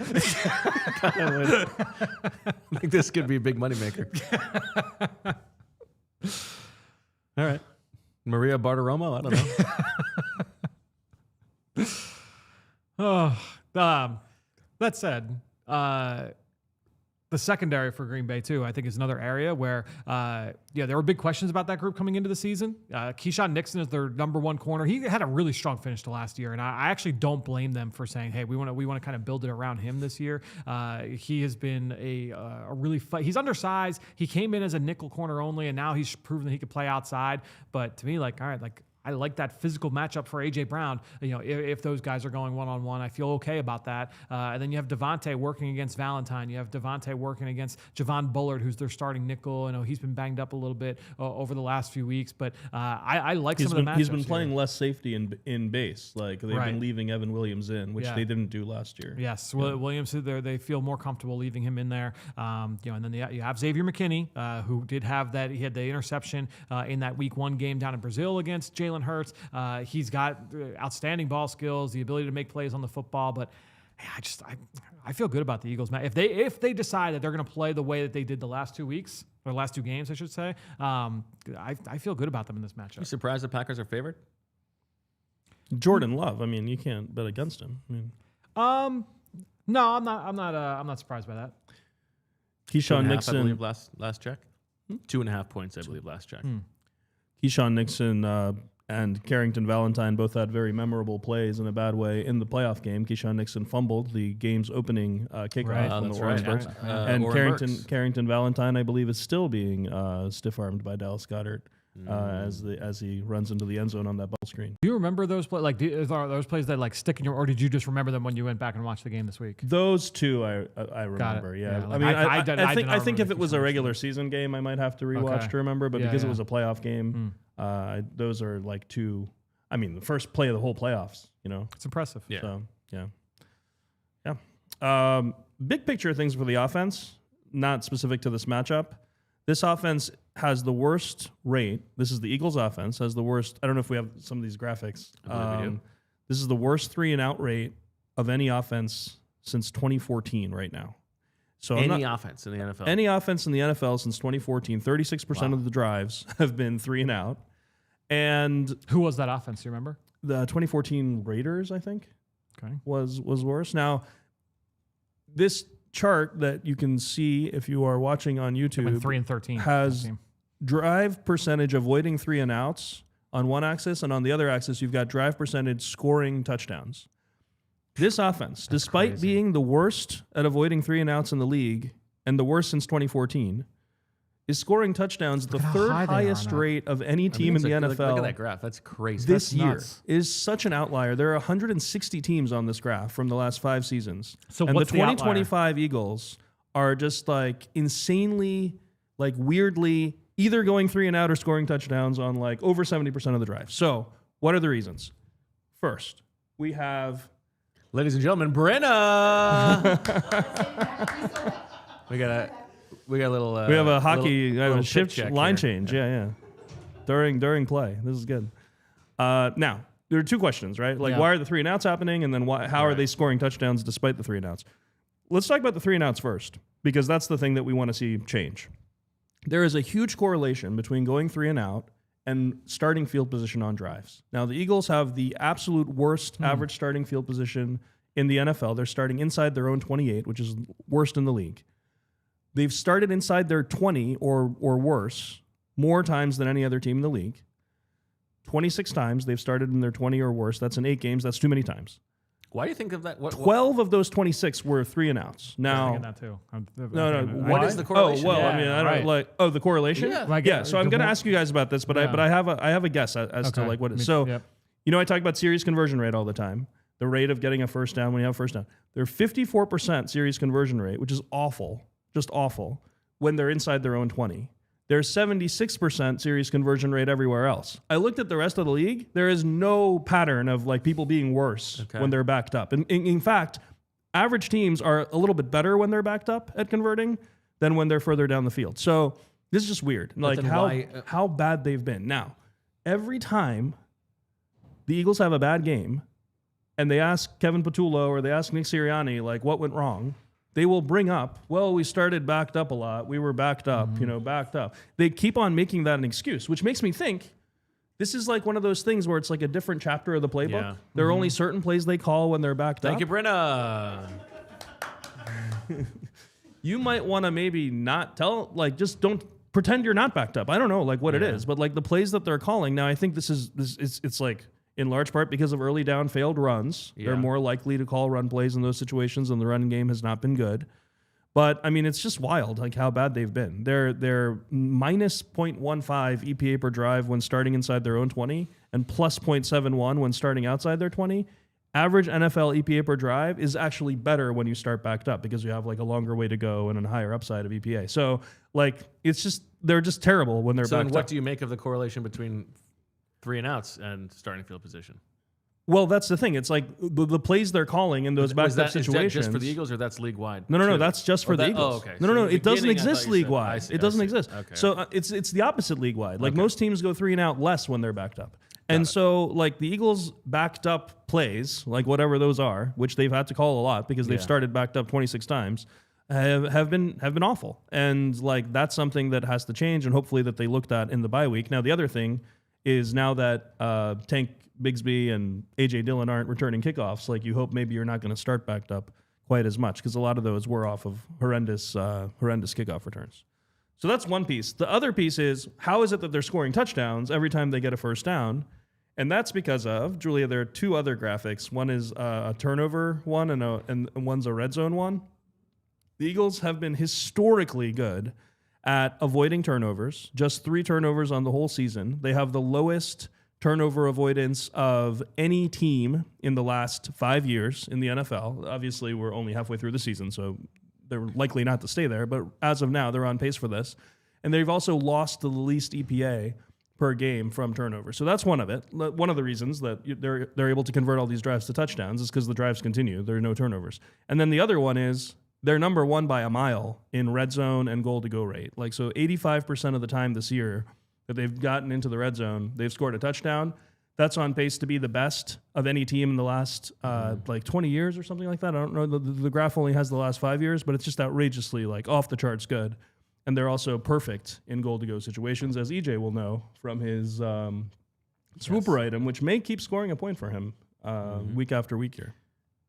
I mean, it certainly feels like both things will regress. Yeah, that's the thing. These are not things you want to rely on. Like, you don't want to rely on never turning it over and scoring every time you're in the red zone. Right. Like, they're just and not also sustainable going 3 and things. out all the time. So, But that's the part you have to fix, though. Like, I'm saying, I know, but it certainly feels like both things will come towards the middle a little bit. Although I would imagine, I think it's like the touchdown rate is probably even more likely to revert more than the likely, 3 and out yeah. is. Mm-hmm. Right? Because the agree. 3 out is more like the bones of how they call plays. Indicative Yeah. of like overall health of an offense. And it's a Yeah. larger sample. I mean, because like you Sure. have, Yep. I mean, you're point. only in the red zone so often. So like, I don't know. Like It goes to, it feels like the coaching staff sometimes, specifically Nick and Kevin, it's like they feel like they have to be given permission to be aggressive. aggressive. Yeah, exactly. You know what I mean? Exactly. Like they have to earn it first, Yeah. which feels a little bit And backwards. But and you I know, haven't gone it plays back into and- turnover to it plays into turnover avoidance a little bit, I guess. Like, Sure. And that's part of the reason you're avoiding turnovers, you could argue. But like we've talked before about how there are ways to be aggressive without increasing the risk of turnovers too much, especially when you have really good wide receivers who can catch balls outside the numbers, like which are not typically where turnovers happen. And the other thing is just the run game has been so bad. And I think last year they relied on the run game to get them out of backed up situations. And this year they continue to try to rely on the run game in those situations. And I've been frustrated at times with how often they run the ball on 2nd and long, for example. A lot of those 3 and outs are run, pass, like run, pass, punt, which is like an analytics nerd's like biggest nightmare. Like it's like the last thing you want to see. Hopefully last week was a good sign that the run game is going to get fixed. And we saw a lot of run game variety last week, which was nice to see. I talked with Fran last week about this. There were 5 pin pull runs that were all successful with Brett Toth pulling. Hopefully Cam Jurgens at some point returns healthy and they can run those plays with him as well. But they hadn't called a single one of those plays with Cam Jurgens. And so Brett Toth gave them something strangely that Cam Jurgens didn't at center. We'll see if we see more of that this week. I've just been looking at like the backed up numbers, and I can't find any kind of like through line as far as like, like they do this a lot. I'd have to go through the film and kind of see if I can find some kind of a theme there. I was just thinking the same thing for the defense too, because if you're predictable backed up, the defense may be calling defenses that where they're not worried about certain plays, you know, like, and that could be a pattern as well. They're blitzed at the highest rate when they're backed up, but they're blitzed at the highest rate on highest rate downs. everywhere. So it's tough. Eagles are getting blitzed more than any other offense, and they're also getting sim pressured more than any other offense. Yep. So when you add the two together, they face the most kind of exotic package of pressure looks of any team, and they haven't been bad against them. So I'm curious if it continues. Like it's not like they're failing against it, and it's not completely obvious to me like why that's the case. Maybe it's just because like the offensive line, like the 2 tackles are so good that you're not going to get pressure with your normal edge guys. Things like that are probably the main reason. Thinking of it now, I do feel like I got it wrong because the whole conceit of Romeo and Juliet is that they're opposite sides, right? So it should actually be Lou Dobbs and like Nancy Pelosi.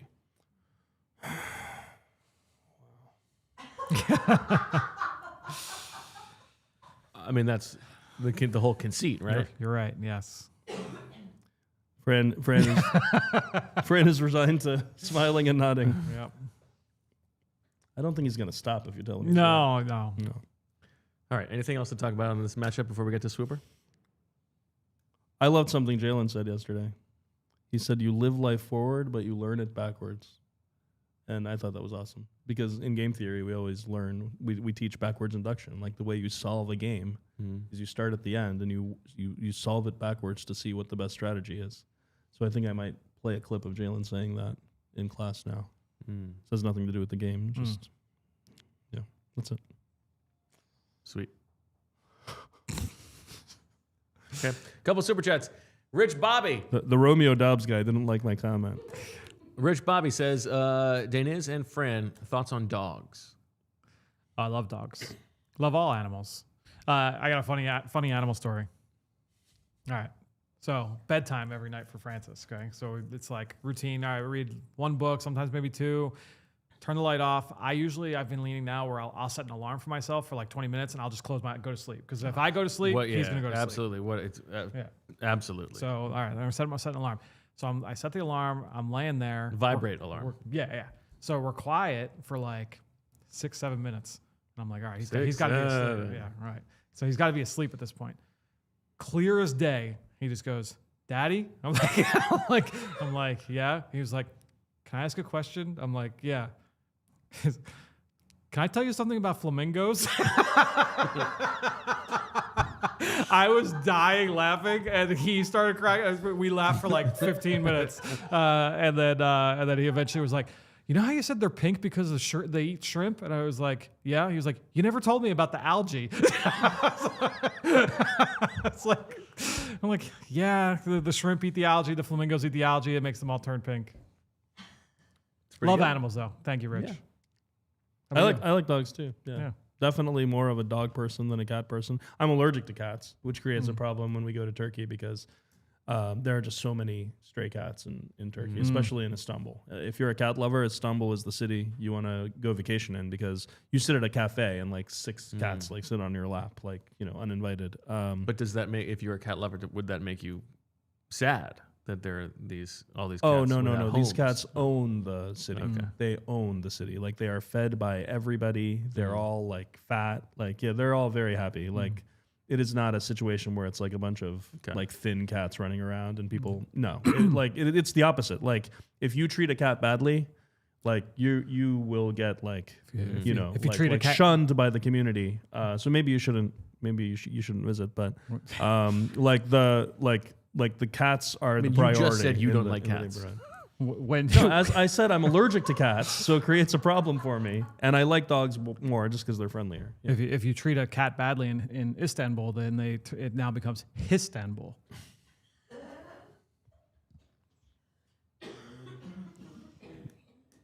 Not bad. Yeah, that's pretty good. Yeah. I couldn't believe that EJ thought that you were more of a cat person.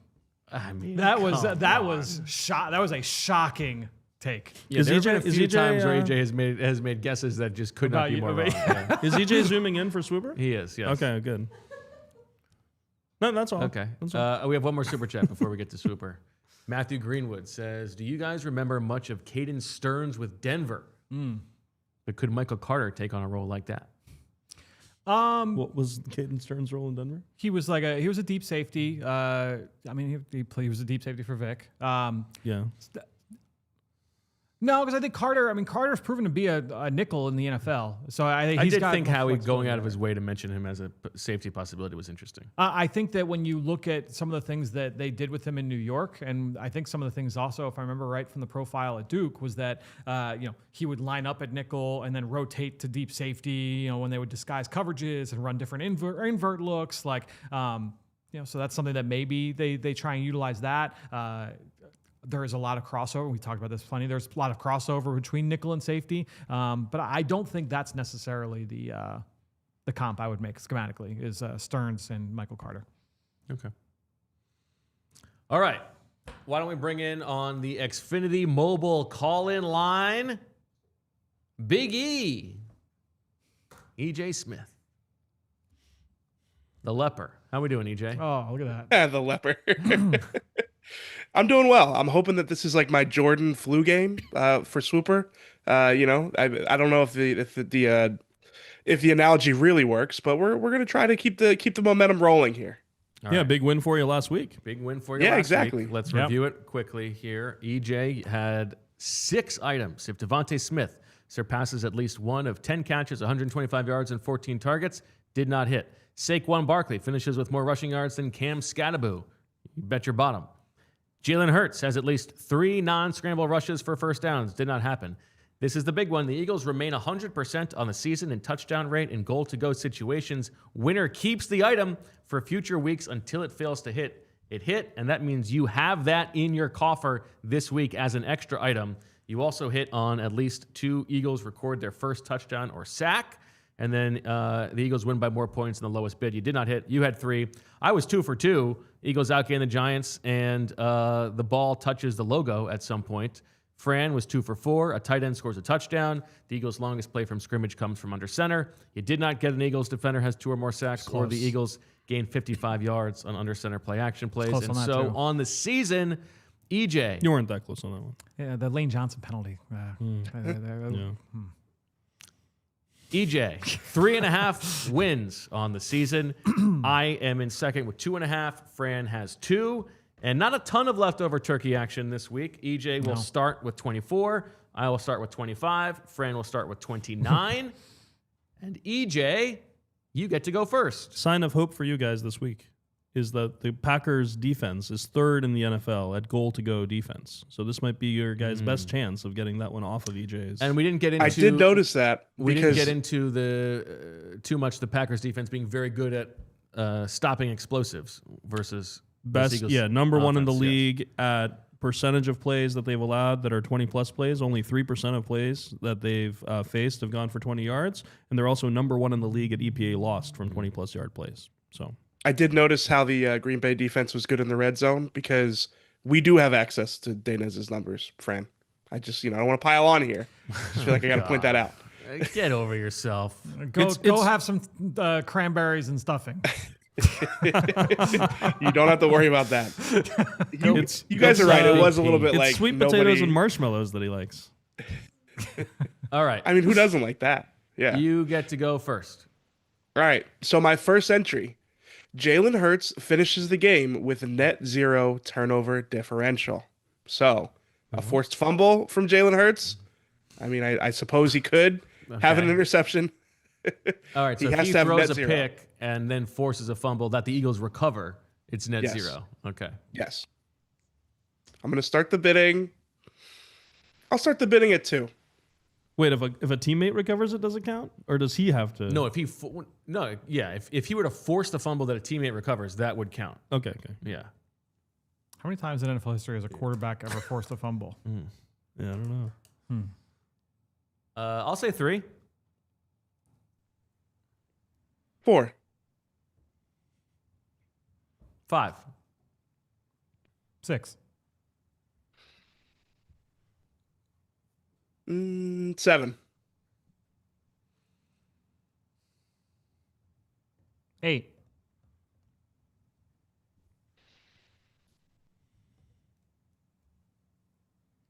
I'm out. 8 going once. 8 going twice. You know what? 9.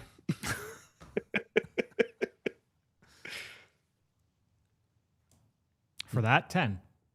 Oh, man. 10 going once. 10 going twice. Sold to Fran.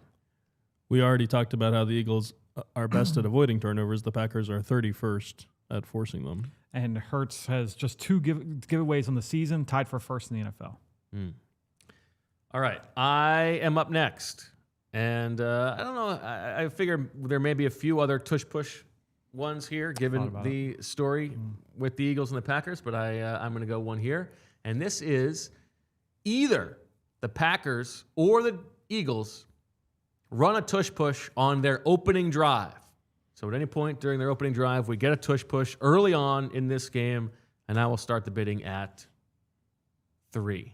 This is a good time to remind people that there were 2 tush pushes in the playoff game last year, both run by Tucker Kraft for the Packers. They were the ones who ran the tush push in that game. Could have led to Did his you guys- injury last week. Yeah, That might hasn't have talked been, about. yeah. Yeah, it hasn't been talked about. After effects, yeah. Right. One of them went for Did you 8 guys see yards. some by of the way. the, The pile just kept moving. Did you see some of the social media discussion that the Eagles should run the tush push on the first play of the game? I mean, I said that back in March. The first play of the game? You said that? He did, yes. Yes. The whole Okay, build the I whole opening apologize. drive off it. Yep. I said I that saw instead some of, of the I discussion said today. instead of taking a knee at the end, they should just run the tush push. 3 going once. 3 going twice. Sold. How big a fight would that start if you ran the tush push instead of taking a knee at the end of the that would be game? huge. That would be that. fantastic. Yes. Yeah. All right, my first one. This one I actually came up with while watching games last week. The record for the longest field goal in NFL history is broken this week. And by any, not in just the Eagles game, any game. The winner of this item keeps it until it hits and will get a point in whichever week that it does hit. Okay. So obviously 68. Cam Little, hit the 68-yarder, the kicker for the Jaguars, kicked that last week in week 9. 3 for a field goal. And you can only get it once? You can only get it once. Once Okay, it okay. hits, that's it. it, okay. Yep. Oh, okay. Yeah, you don't get it every time that it gets Oh. broken. Yep. So it's just a one-time hitter. A one-hitter. One hitter. But you keep it until it hits. Julia. You betray yourself. What did you start the bidding at? 3. It's a fun one. 3 going once. Does this extend beyond this season?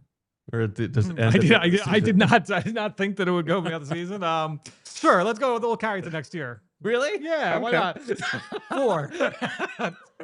Wow. 5. It's like Howie Roseman. He's got to balance next year with this year. Yeah. This is how good I feel that I'm not Using- going to abandon you like every other host. Using this year's resources. 5. EJ's a different story there. Right, I can't speak for EJ. I'm going to go 6. Wow. You can have him for 6. 6 going once. 6 going twice. Sold to EJ. Whenever someone sets a new record, EJ will get a point. All right, over to you, Professor. The Eagles play all 4 teams that they beat in the playoffs last year, and as I did with the Chiefs and the Rams, I have a poo-poo platter of things that happened in the game in the playoffs last year. Only one of them needs to happen for this item to hit. So Only one. The item is the Eagles do at least one of the following: force a turnover on special teams, get a 3 and out on Green Bay's first possession, intercept Jordan Love 3 times, get 2 Nolan Smith sacks, and get 2 Nakobe Dean non-sack TFLs. Any one of these happening, and this item hits. 2.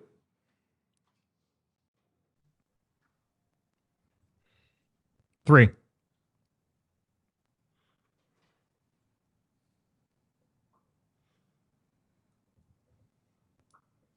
Wow, you guys don't have much confidence here. I mean, A 3 and out on the first possession? That's the fine. one. yeah, right.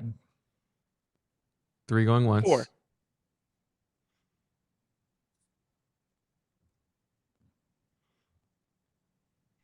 You can have it for 4 going once. 4 going twice.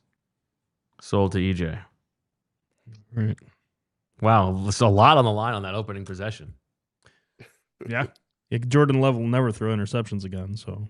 All right, over to you, Mr. Smith. All right, my second entry. The broadcast shows a picture of Jalen Hurts and or Carson Wentz at Lambeau Field in 2020. What are you starting the bidding at? I'm gonna go 1. I mean, I don't feel amazing about it, but figured it'd be a fun callback. Obviously, it was a big moment in Jalen Hurts' career, as well as just kind of Eagles lore at this point. You know what? This allows me to get something off my chest. Oh no, No, Is this a Romeo Dobbs joke? because that was no, it's not. That was 2020. That game happened, Mm-hmm. and I wrote the day after. The next day, I called time of death on Carson Wentz's career as a starting quarterback for the Eagles. Oh, and people disagreed? People disagreed. What? I'm getting yelled at. We've got the people who have worked for the Packers and the Eagles saying, there's no way they're going to move off of Carson Wentz's contract. It's too much dead money. There's no way they can do that. And it was so clear. And you know I was goddamn right. So screw coined you. Maybe the broadcast is going to show that. I don't think so. we'll start the bidding at 1.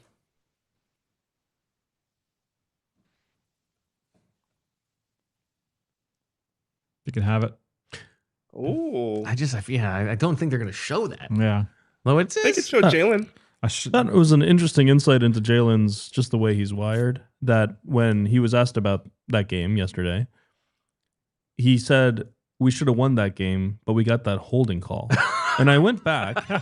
No, but this makes it even weirder. Yeah, The that's so holding funny. call was on his first possession. So it was 20-3 Packers. There was a 2nd and 12. There was a 28-yard run by Boston Scott that got called back for holding on Isaac Seumalo. That was the only holding call while he was playing.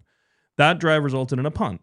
It was 20-3 at the time. They then came back and cut it to 23-16 and got the ball back again and had a chance to tie it on offense and weren't able to and ended up losing 30-16. It's really funny. But that holding call being the first thing in his mind, it's because it was his first His drive. first, yeah. Right. And it's Or just because he recently saw that game. maybe, but I mean, it's just one of the, and it was a run play. It Yeah. wasn't, That's but very it's just funny. a very interesting way for him to remember that game is that we got that holding call. So that's why we Yeah. lost when, That's very funny. yeah. It was interesting guy. I mean, 2. No, I thought I already got it. No, No, he didn't. It hasn't been called He yet. didn't. Yeah. I Okay. just interrupted. Sorry. That's okay. 3. Okay, that's what it should go for. 3 going once, 3 going twice. Sold to EJ. And to be clear, it's a picture of Jalen and Carson. No, no, So or. No, He said or. It was Endor. He said or. it was Jalen But- or Carson. But it has to be a picture. It can't be video. can't be video. That's fair. Yeah. All right. So, No, Jalen fair. or Carson Wentz That's fair. at Lambeau in 2020. Okay. All right. I gotta represent my my podcast co-host here. Uh-oh. Brandon Graham in this game does something. So he something real. Records Trash talks. Records a quarterback hit, Okay. a tackle for loss, forced fumble, fumble recovery, or draws a holding penalty by an offensive lineman. Obviously, sacks or a half sack count within quarterback hit. Okay. So Brandon Graham does something significant in this game, What if it's an illegal block in the back? and that doesn't count. Okay. I'm Just a going He to start. did draw a holding penalty in his last game, the Super Bowl. I'm going to start the bidding at 4. Good opening bid.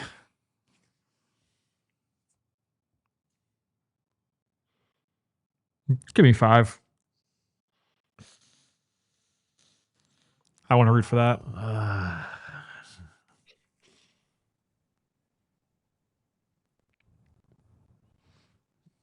5 going once. Notice no pressures on there. 5 going twice. 6. We all knew you were going to get the 6 on that. I had no doubt in my mind. For what it's worth, Brandon Graham in the game in Brazil last year, 32 snaps, did not do any of those things. 6 going once. Go ahead. 6 going twice. It's more than I want. Sold. All right, Fran. All right. My next item.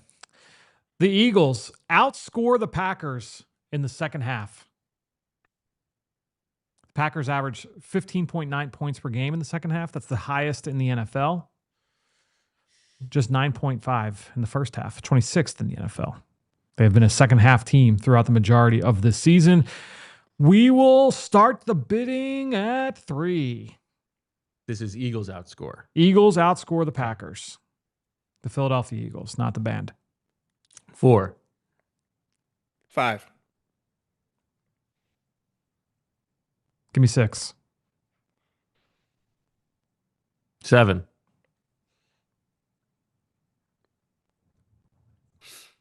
I'll do 8.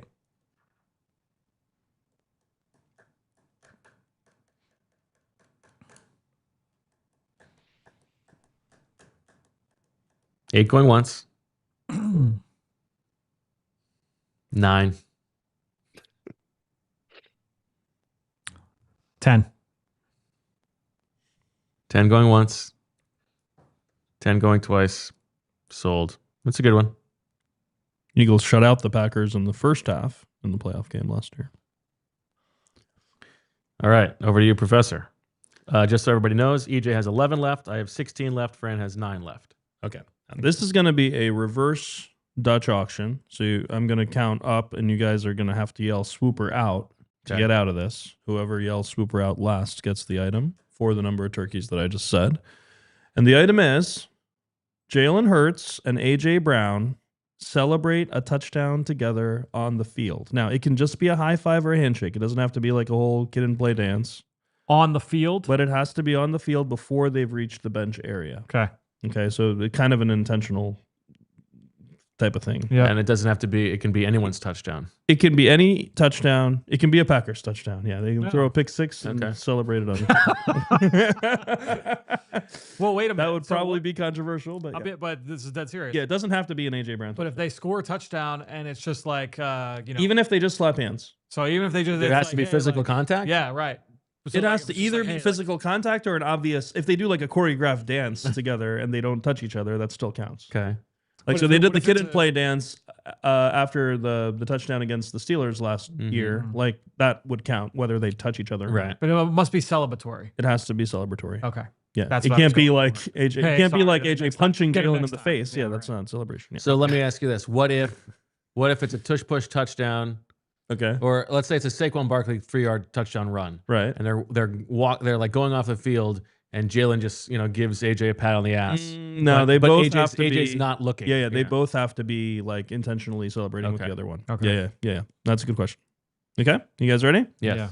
All right, you have to yell "Swooper out" to get out of this one. So I'm going Okay. to start I'm going to say 1, 2, 3, and I'm going to go that way. Okay, you guys ready? Yeah. 1. Swooper out. Super out. We're out.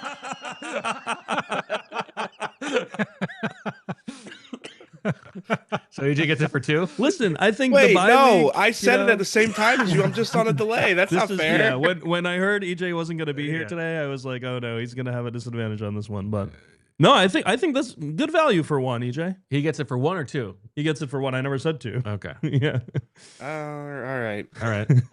All right, so what is it if AJ Brown and and Jalen celebrate a Hurts. touchdown on the field? Okay. All right. Over to you, EJ. That one's gonna watch that one hit. Yeah. I'm telling you, bye week, Right. there's some chance they've been working on messaging. Yeah, I'm sure. Jalen seemed very glowing about the fact that AJ was back and his How about AJ? presser.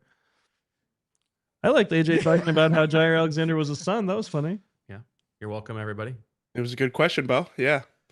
My third item is the Eagles gained more than 191 yards from plays under center. That would be the most that they've had all season. I know Deniz mentioned earlier That that includes runs. yeah, Includes runs, yes. yep. Yep, includes total offense from under center. I know Deniz mentioned that the sack from under center play action maybe will dissuade them, but I don't know. I still want to leave the open And the that would count opportunity. as minus 16 in this case. yes, for yes. this, We're going yeah. net yards. Yeah. Yeah. So I'll open the bidding at 2. Eagles have completely abandoned the pistol. No pistol at all the last 2 games. They used a lot of pistol in that playoff game against the Packers last year. So much for the Second Amendment. Not touching that one. It was 190 in the last game. Yep. This would be a season high. Okay. 2 going once. 3.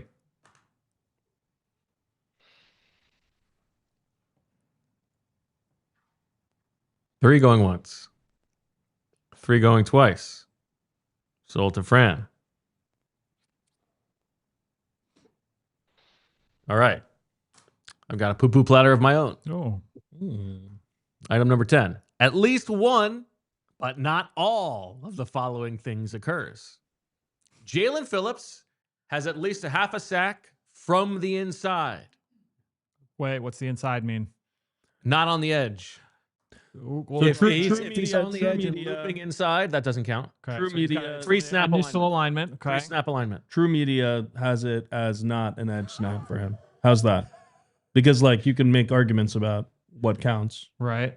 So they have an inside versus not inside. Yeah. Okay. Yeah. So So they from have him at 28. No, this we snaps we that can aren't the we edge. can call this one on our eyes based All right, on that's pre fine. snap alignment, Well, yeah. and it's not who he's over. It's like if he's on the edge but he's actually over a guard, that won't count.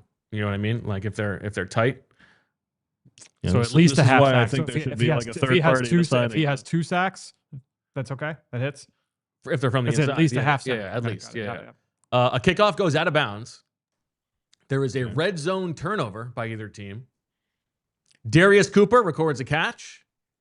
And there's a pass attempt in the game by anyone other than Jordan Love or Jalen Hurts. And I will start the bidding at 3. 4. 5.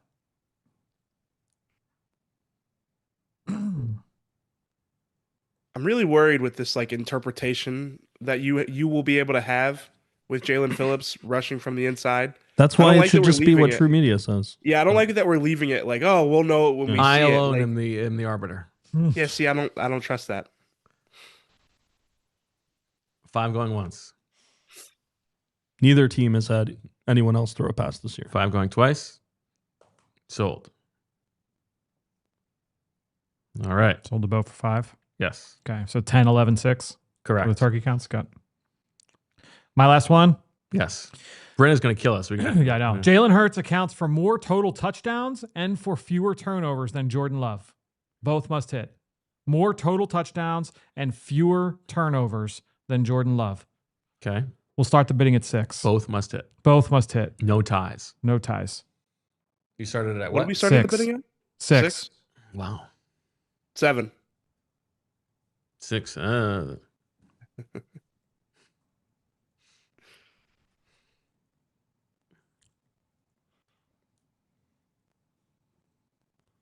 8.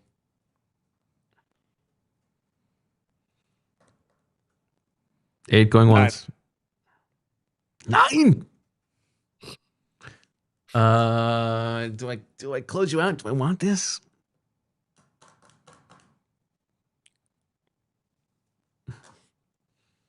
Love has 2 fewer passing touchdowns and 5 fewer rushing touchdowns than Jalen Hurts, which is strange for best quarterback of all time. 9 going once. 9 going twice. Sold to EJ.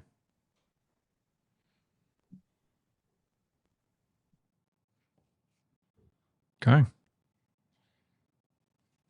All right. What do we got, Professor? All right, this is the last item. This is going to be an all-pay auction, sealed bid, where everyone pays their own bid, and the highest bidder wins the item. Now, the item is, and the tiebreaker, if there's a tie, will be the people involved in the tie continue in a normal auction. Okay. Everyone pays, though. Everyone pays. Yeah. Rules continue for that part as well. The item is, the Eagles win the game by more points than the total number of turkeys bid on this item. Total number, so not Total just number. Okay. So if you lose the auction, you want the total number of turkeys bid to be higher, and so you'll be paying for something. You'll be paying to make the item worse for the winner. Right. If you're the winner, got to be a little careful because you know the more you bid, the harder the item becomes to actually hit. So, playing with different versions of this one for item 12. This is a fun one. Interesting. Yeah, it's an interesting one.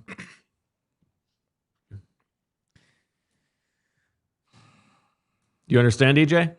I do. Did I just get really blurry? EJ, do you have your abacus with you? Are you doing okay? I will be honest. I didn't know how many turkeys I had midway through, but I figured it out mostly at because 1. Bo told me. But you can borrow. Obviously, yeah. For this one, you Yeah, can I borrow. can borrow for next week. Yeah. All right. EJ, why don't you show us first? Oh, I messaged Julia. Oh. I can just tell you. Yeah. 4. Okay. Fran? 5. Ooh. 5. I have 2. Okay, so the Eagles have to win by more than 11 for this to hit And I for get it. Fran. Fran pays 5. Okay. I'll take that. Yeah, I'll take that. Won the playoff game by Oh, yeah. 12. There you go. By more than 11, so they got to win. Right, by so 12. that would, the playoff game would just barely work. Yeah. I'll take that. EJ's -3 for next week, and I have 9 left over. Okay. And I have 1 left over. Fran has 1 left over. He has Jalen Hurts has 0 turnovers in the game. He has the Eagles outscore the Packers in the second half. The Eagles have at least 191 yards under center, and the Eagles win by 12 points or more. I have either team does a tush push on the opening drive. Brandon Graham does something cool, the poo-poo platter, and that's it. EJ has the carryover for the Eagles stay perfect in the red zone. He has the longest field goal ever happens this week or any other week. He has Deniz's poo-poo platter. He has the broadcast shows a picture of Jalen Hurts or Carson Wentz from 2020. AJ and Jalen have a celebration after a touchdown, and Jalen Hurts has both more touchdowns and fewer turnovers than Jordan Love in the game. I really wanted that one. I saved that one at the end because I wanted it. I'm excited. I've been thinking all week about one for when I go first next week, so I'm excited for that. I know we have to go Eagles wearing the Brazil combo with the black helmets, white uniform, black pants, and white socks for this game. What do you think? So a little Brazil throwback. I don't know. I don't love it, but it's kind of cool that it's like a throwback to the Brazil thing. Quick super chats. Joe Rockhead says, "Is EJ in a meat packing plant?" Fresh Prince. With big Willie Lampkin back in practice, should they just cut Cam Jurgens? What happened to the halfback screens we used to run with DeAndre Swift? Maybe we'll see Willie Lampkin pretty soon. Dr. Prince Blue. Bonus item. Bo pulling a Nancy Kerrigan on Ojimo. to stop EJ from looking good. I met Tanya Donnelly. You know how I said Tanya Donnelly instead of Tanya Harding on the show? You know how like 3 No, people I don't remember that. Okay, well, I met actual Tanya Donnelly last week. Who It is was that? Pretty awesome. She's the lead singer of Belly, the band Belly from the 90s. Yeah. All right, sorry. Cool. Jay standing in Plainview. Should the Eagles be worried about Nathaniel Hackett? Last time they went up against one of his squads, Jalen threw 3 picks. And OK Max Legroom with a super chat at the end. Shout out to the PHLY production staff, Julia, Brenna, Lindsay, Bree, Andrew, Tyler, Ethan. That's a big. I think it's a big number. What's that number? What's that? I can't see what that's for. It's yen. It's yen. I don't know. I don't remember the exchange rate. We were just in Japan. 28, I think. $3. Nice. Sick. All right. Awesome stuff, everybody. For Julia, for Brenna, for EJ, for the professor, for Fran, For Istanbul. and of course, for Lou Dobbs. We thank you for watching and listening.